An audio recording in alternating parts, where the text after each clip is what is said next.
Күн жүрүш маалымат программасынын кезектеги чыгарылышы менен тааныштырып, студияда Акылай Акыналиева. Саламатсыздарбы? Бүгүнкү чыгарылышта.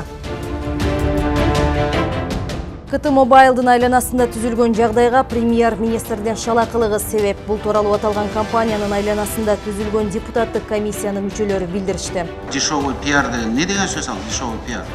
Эгерде биз эл билсин, коомчулук билсин, журналисттер билсин десек, бул эмне дешевый пиар. Же бул эмне очко?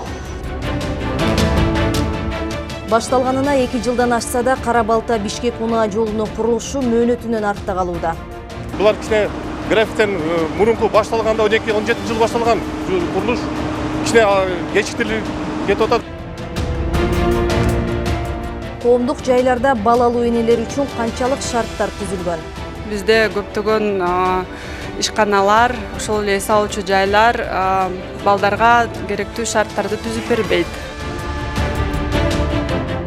Кыргыздарды менден жакшы билген казак жок. Бул сөздү коңшу Казакстандын биринчи президенти Нурсултан Назарбаев ар дайым айтып келет.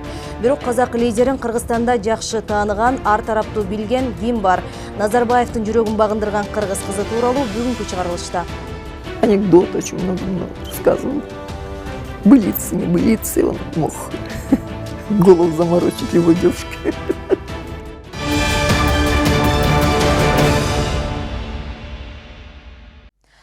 30 майда Чүй облустук криминалдык милициянын башчысынын орун басары жана Москва райондук криминалдык милициянын оперативдүү кызматкери кармалды. Улуттук коопсуздук боюнча мамлекеттик комитет жүргүзгөн иш-чаралардын алкагында алар 12 калибрдеги кесилген мылтык, ок дарыларды жана жасалма мамлекеттик номерлерди берип жаткан жеринен кармалышкан. Маалыматта айтылгандай, алар ишкерлер менен чогуу коңшу өлкөдөн ири өлчөмдө.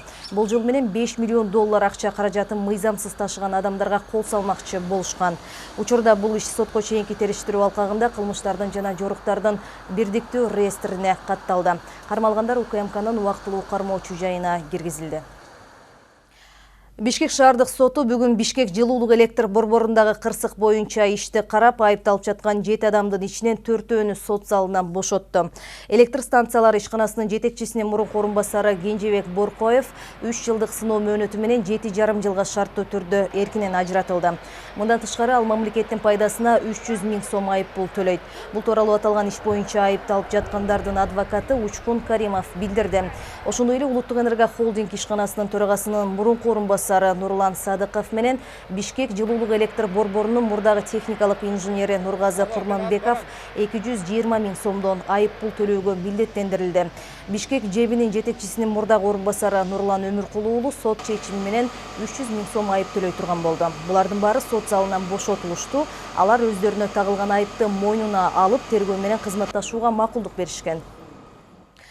КТ Мобайлдын айланасындагы чыр тууган уругун жогорку кызматтарга дайындаган атка минерлерге сабак болушу керек. Мындай оюн бүгүн аталган компаниянын айланасында түзүлгөн депутаттык комиссиянын мүчөлөрү билдиришти. Экинчи отурумга чогулган эл өкүлдөрү КТ Мобайлдын айланасында түзүлгөн жагдайга премьер-министрдин шалаакылыгы себеп экендигин ачык айтышты. Комиссиянын жыйынында Абылгазиев аталган компаниядагы туугандык байланыштарына токтолду. Мындан тышкары иштебей жатып, жаңжалдын очогунда калган компаниянын консультанттары да негиз кызмат акыларын алып турганы белгилүү болду. Толугураак кийинки материалда. Бул пресса катчысын КТ Мобайл компаниясы боюнча депутаттык комиссиянын экинчи отуруму. Жыйында өкмөт мүчөлөрүнүн баштаган премьер-министр Мухаммедкалый Абылгазиев бар. Маселе соңку кездери актуалдуу болуп жаткандыктан ММК өкүлдөрү дарбын. Бирок депутат Гүлшат Асылбаева коммерциялык купуя маалыматтар сыртка чыгып кетиши мүмкүн деп жыйынды жабык эшик артында өткөрүүнү сунуштады. Я думаю, это будет правильно, и прошу поставить данный вопрос на голосование и провести заседание в закрытом режиме. Коомдон жашыра турчу эч нерсе жок экенин жүйө келтирген Жээн Чороев менен Шыкмаматов эгер жабык өтсө, анда комиссиянын курамынан чыгаарында жашырышкан жок. Биз ошол мамлекеттик мүлк, мүлктөгү болгон каражаттарды эффективдүүлүгүн, колдонууну, пайдаланууну кандай болуп атканын биз ачыкташыбыз керек. Толук ачык болуш керек. Эгерде жабык маселе болсо, мен заявление айтам. Мен бул комиссиянын курамынан чыгып кетем деп өзүбүздөр алектенебиз. Кесиптештеринин мындай пикирин депутат Асылбаева жеңил пиар катары баалады. Кыскасы, жыйындын ачык же жабык өтөөрүн чече албай депутаттар 40 мүнөт ызы чуу болуп, соңунда ал ачык өтмөй болду.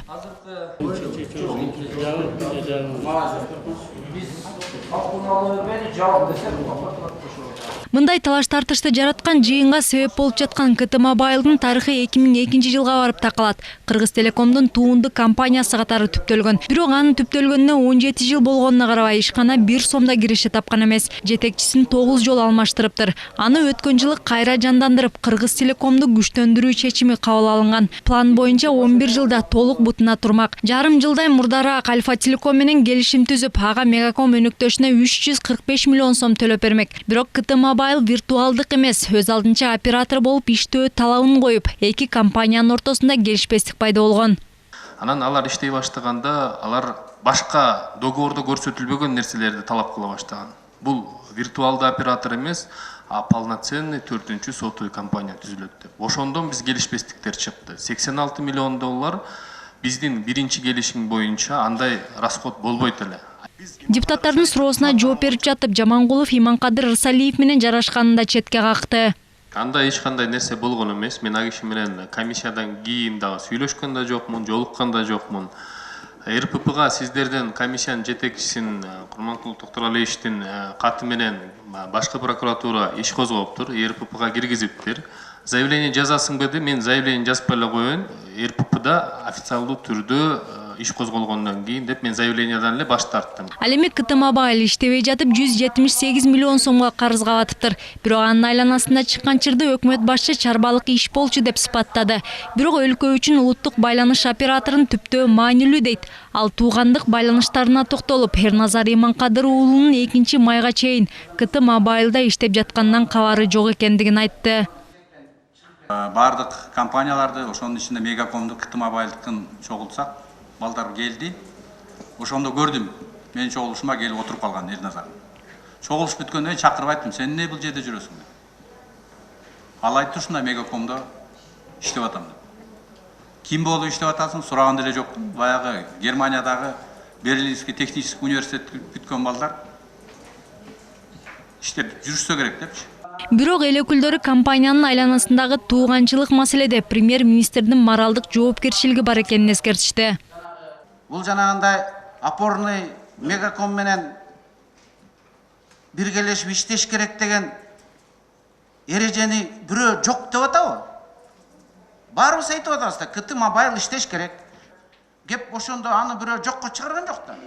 Кептин баардыгы эмнеге мындай сиздин жакын тууганыңыздын баласы келип ошол жерде отуруп калды деген эле сөз болуп атат да. Окууну жаңы бүтүп келген бала деп. Баса комиссиянын жыйынына чакырылганына карабай Рысалиев менен уулу келген эмес. Эрназар Иманкадыр уулу 4 айда дээрлик 1 миллион сом эмгек акы алганы белгилүү болду. КТ Мобайлдын 1 айдагы маяна фонду 2 миллион 227 миң сомду түзгөн.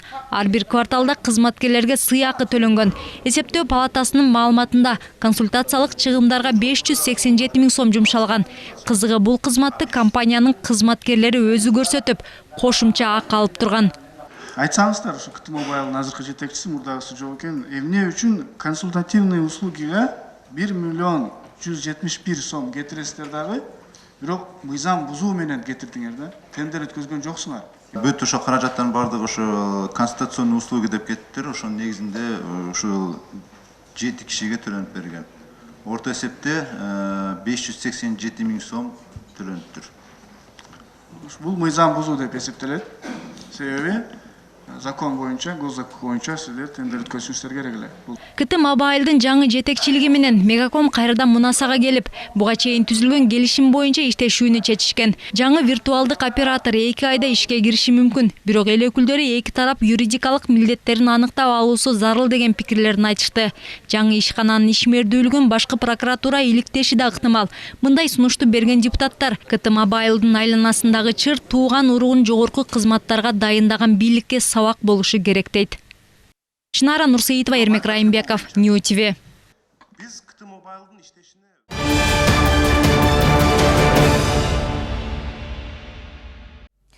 Бишкек мэриясынын алдына Жалгичи районунун тургундары митингке чыгышты. Алар өздөрү жашаган аймактагы унаа токтотуучу жайдын ордуна соода борборунун курулушуна нааразы.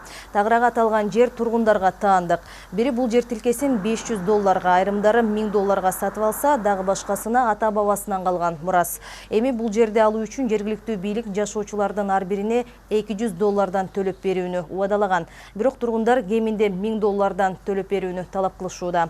Бул суроо боюнча митингчилерге Бишкек мэринин аппарат жетекчиси Балбак Төлөбаев чыгып, маселени кыска убакытта чечип берүүнү убадалады.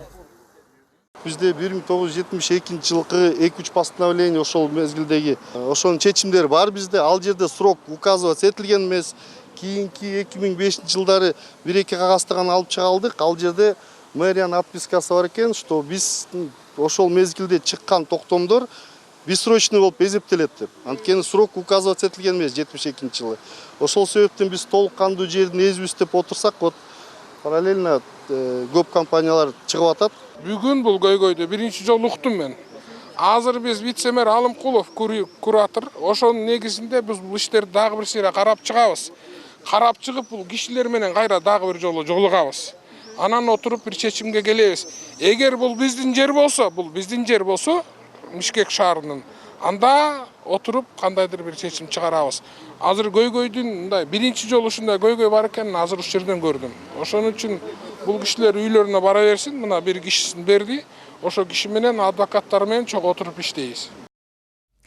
Башталганына 2 жылдан ашса дагы Бишкек Карабалта унаа жолун салуу пландан артта калып жатат. Бирок компания мөөнөтүндө аяктайбыз деп ишендиришүүдө. Учурда 45 чакырымдын бардык аймагында жумуштар жүрүп жатса, Карабалта шаарынан Полтавка айылына чейинки бөлүгүндө 2 катмар асфальт төшөлүүдө.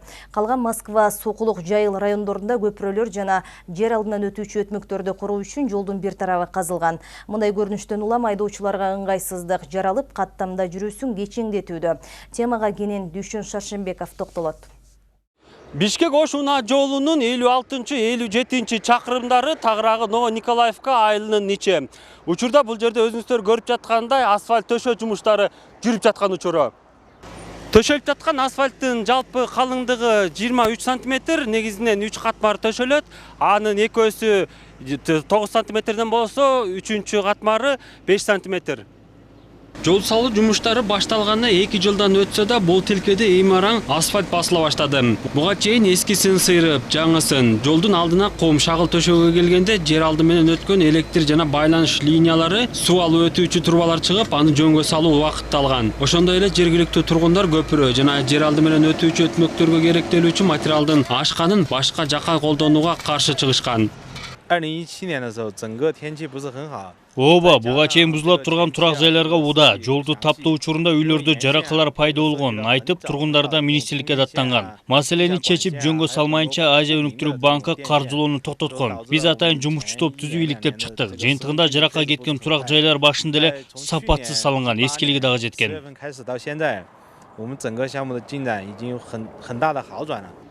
Жол куруу жумуштарынын алкагында 6 жаңы жер алдынан өтүүчү өтмөк куруу пландалган. Учурда анын 5өндө жумуштар 50%дан 85%га чейин жыйынтыкталса, бирөөндө жумуштар жаңыдан гана башталды. Мындан тышкары 4 эскисин реконструкциядан өткөрүү да пландалган.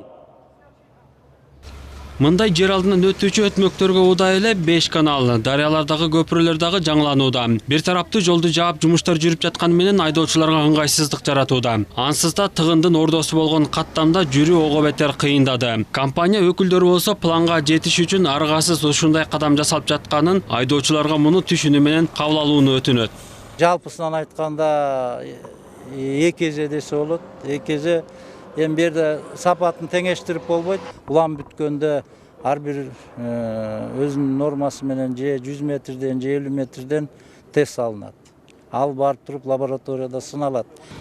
Планга ылайык жол 15 метрден 27 метрге чейин кеңейтилип, тагыраагы 4 тилкелүү болот. Мындан тышкары Бишкектин чыга беришинен Сокулукка чейинки аралыктын 1,5 чакырым аралыгы 6 тилкеге чейин кеңейет. Эки чети узарып жаткан чакта калктуу конуштардын айрым тургундардын үйлөрү бузууга кетери айтылган. Учурунда бул дагы жергиликтүү тургундардын нааразычылыгын жараткан эле. Транспорт жана жолдор министринин орун басары Бакыт Бердалиев 10дон ашык турак жайлар бузулганын, аларга кенемте төлөнүп берилди деп ишендирет. Бул жерде үйлөрдүн жалпысынан компенсациясы да каралган. Бул Азия өнүктүрүү банкынан компенсация дагы.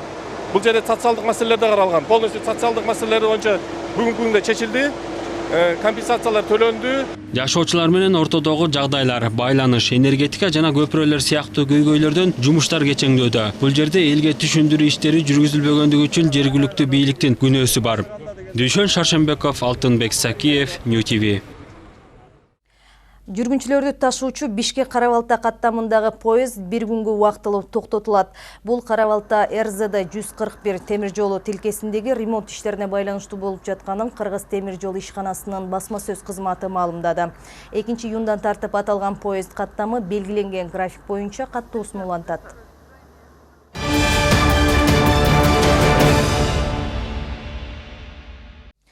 Экологиялык техникалык коопсуздук боюнча мамлекеттик инспекциянын кызматкерлери Бишкекте жайгашкан парктардагы аттракциондорду карап чыгышты.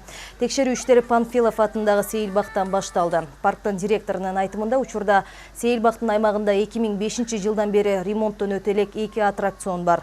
Калгандары 2009-2010 жылдар оңдоп түзөөдөн өткөн. Айта кетсек, бир жума мурундагы аталган паркта текшерүү иштери жүргөн. Жүргүзүлгөн рейдтердин жыйынтыгы менен аттракциондордун бул биз турган Панфилов атына парктын аттракциондордун техникалык абалы мындай канааттандыралык деп бааласа болот. Коопсуз, башкача айтканда. Мындан башка Асанбай атына парк, Ататүрк атына парктарды дагы рейд жүргүзүлдү. Алардын аймагында дагы. Анан рейдтин жыйынтыгы менен Ататүрк паркынын аймагында жайгашкан ошо аттракциондордун абалы начар деп айтса болот.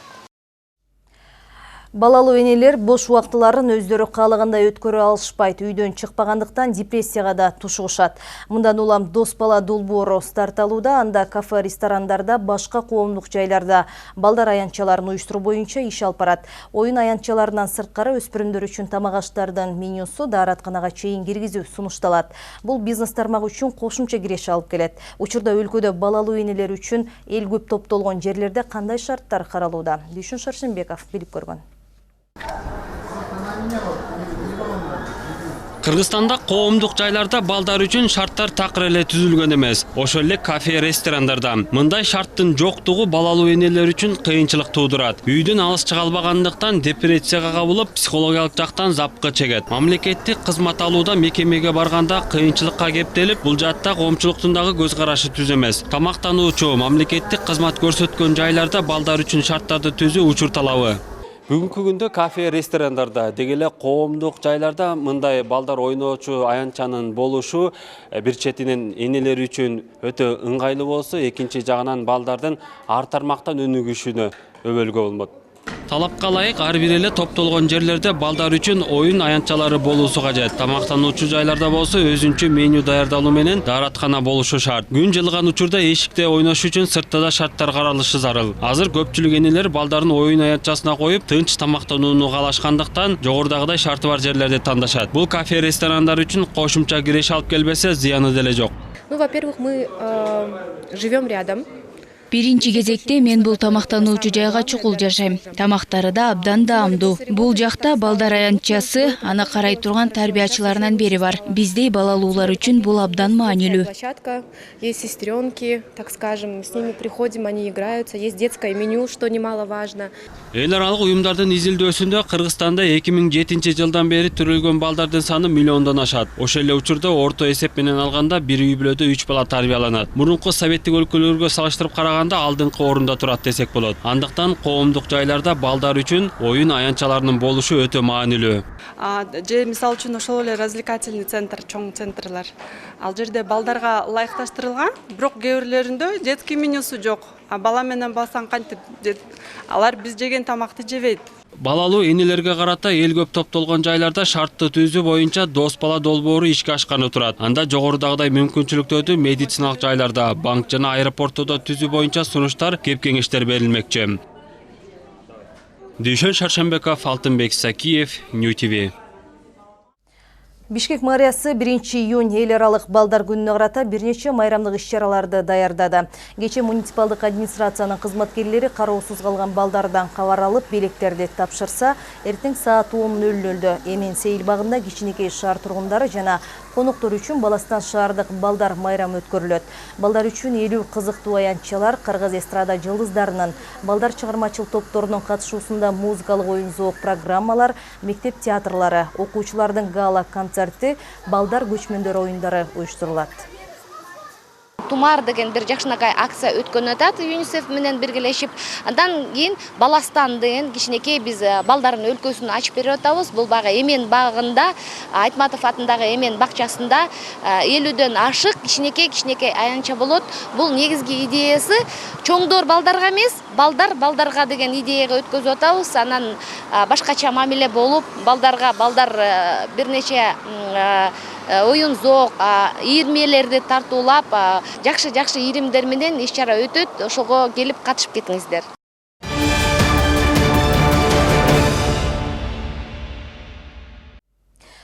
Кыргыздарды менден жакшы билген казак жок. Бул сөздү коңшу Казакстандын туңгуч президенти Нурсултан Назарбаев ар дайым айтып келет. Бирок казак лидерин Кыргызстанда жакшы тааныган, ар тараптан билген ким бар?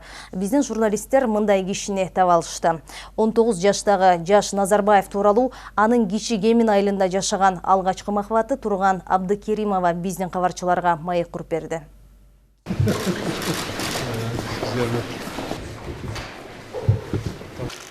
Кыргыздарга болгон өзгөчө мамилеси менен айырмаланган Казакстандын туңгуч президенти Нурсултан Назарбаев Сооронбай Жээнбековду орден менен сыйлады. Эки өлкөнүн ажолорунун жолугушуусунда Назарбаев Кыргызстандын Чүй облусундагы Быстровка айылына жакын жайгашкан Чакан кыштакты жана жайлоону эскерип өттү.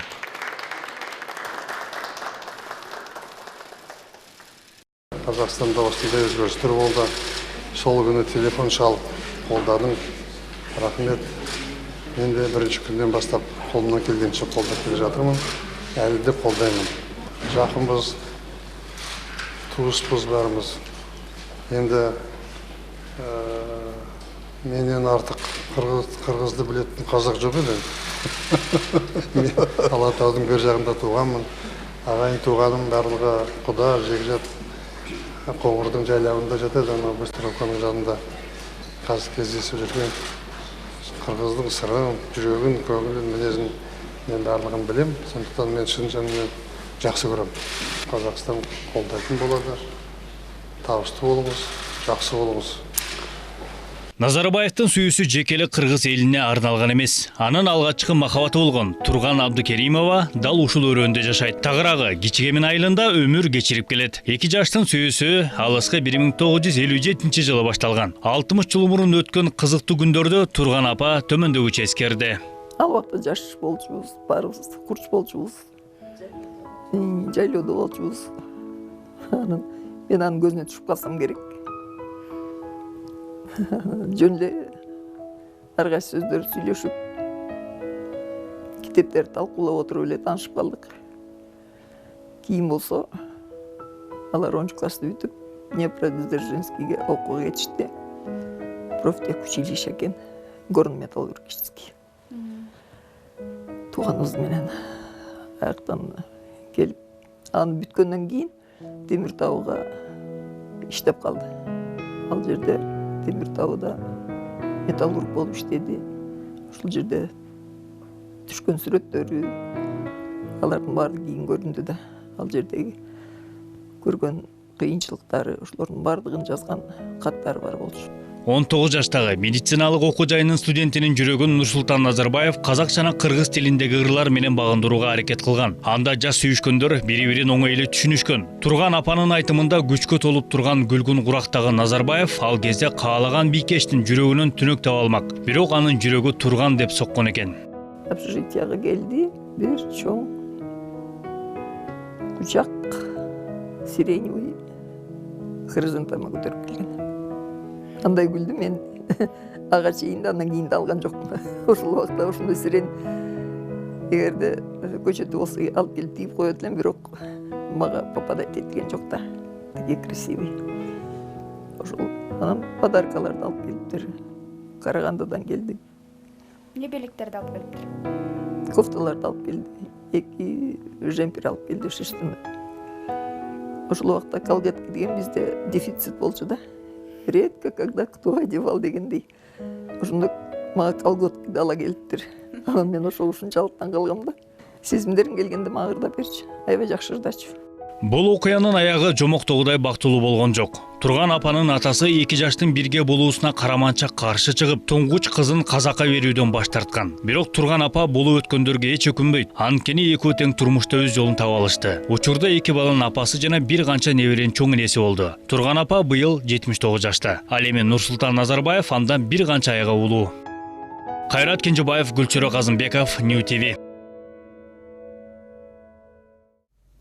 28 миңден ашык калкы бар Сузак районунун Барпы айыл өкмөтүндө да башка аймактардагыдай эле таза суу, жол жана көчөлөрдү жарыктандыруу көп жылдан берки көйгөй болуп келген.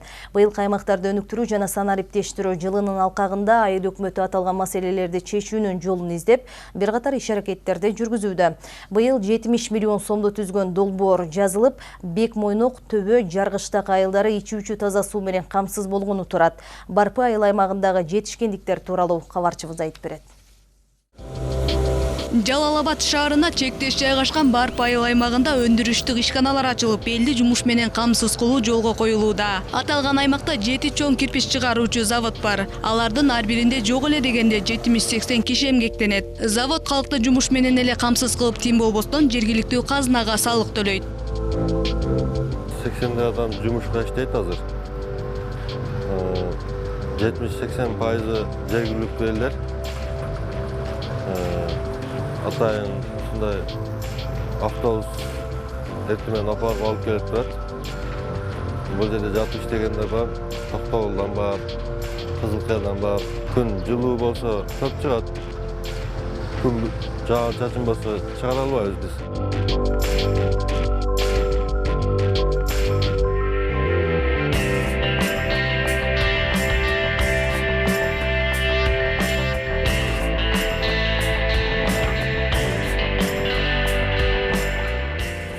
Айылдардагы дагы бир жетишкендик жолдун четинде тротуардын салынышы. Акыркы мезгилде унаалардын көбөйгөндүгүнөн жол четинде жүрүү кооптуу абалга айланган эле. Азыркы учурда окуучулар жаңы салынган жол менен мектепке коопсуз барып калышты.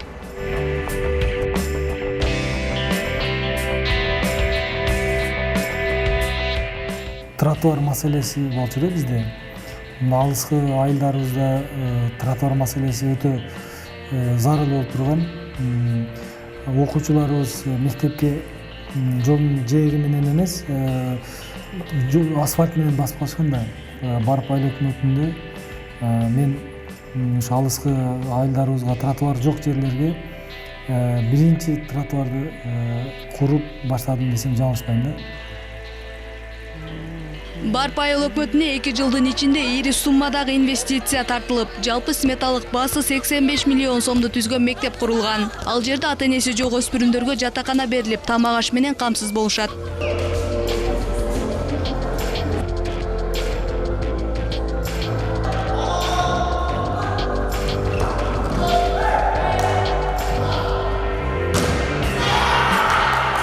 Үч этаж мекеме курулуп, бүгүнкү күндө жалпы суммасы 85 миллион сомдон ашты.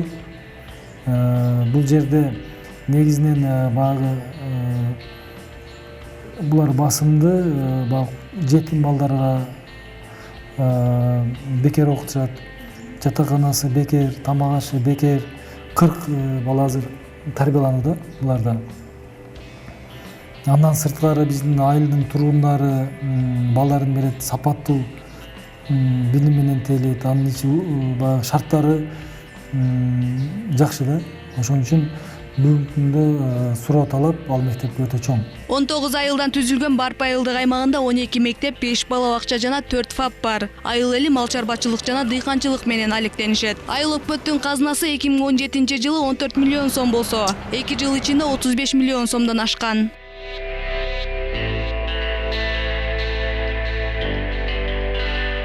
Айсара Атаналы кызы Гүлчөрө Казымкулов, New TV, Жалал-Абад облусу. Сиздер ушул сааттарга алынган жаңылыктар менен тааныштыңыздар. Алдыдагы эс алуу күнүңүздөр көңүлдүү улансын, саламатта туруңуздар.